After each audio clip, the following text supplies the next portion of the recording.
Star Wars Battlefront II was supposed to be a dream come true. Massive battles, iconic heroes, stunning visuals, but when it launched in 2017, it became one of the most hated games of all time. Why?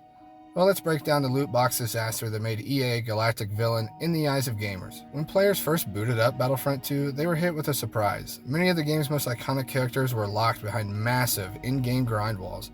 Darth Vader and Luke Skywalker, both not playable day one. Players calculated that it would take about 40 hours of multiplayer gameplay per hero, unless you spent real money to speed it up.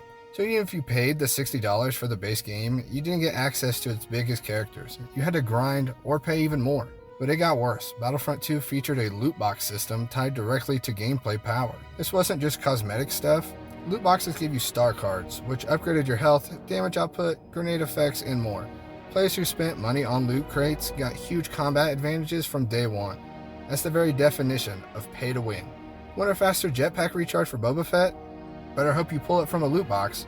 Want to be tankier as a heavy trooper? Better pray to RNGesus or open your wallet. When players complained, EA responded on Reddit with this now infamous comment. The intent is to provide players with a sense of pride and accomplishment for unlocking different heroes. That single sentence became one of the most downvoted comments in Reddit history. With over 600,000 downvotes, it's like the entire internet felt collectively scammed all at once. Everything about the system felt intentionally slow to make buying loot boxes more tempting. Even the credit rewards were capped and sluggish. Players noticed that the game's credit system discouraged high performance. You could finish first in a match and earn only slightly more than someone who did nothing. And once you completed campaign milestones, the rewards dried up fast. EA was essentially asking you to grind dozens of hours or just fork over cash. The backlash was nuclear. Review bombs, YouTube videos, angry tweets, it exploded. Major media outlets covered it, even the government stepped in. Belgium and the Netherlands launched investigations accusing EA of including unregulated gambling in a game available to kids. Battlefront 2 became Exhibit A on how to mishandle loot boxes in a video game. Facing a PR disaster just days before the release, EA hit the panic button. They removed all microtransactions temporarily to calm the storm.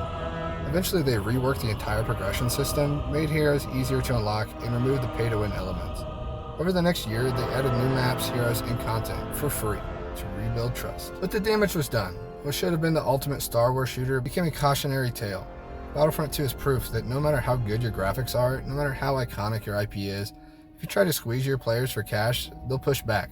Hard. The force may be strong, but greed turned EA to the dark side, at least for a while. If you like this video, make sure you subscribe and check back in for my next video about the redemption of Battlefront 2. So again, thanks for watching, like, subscribe, and comment down below what you hated the most about Battlefront 2 when it first came out. Thank you.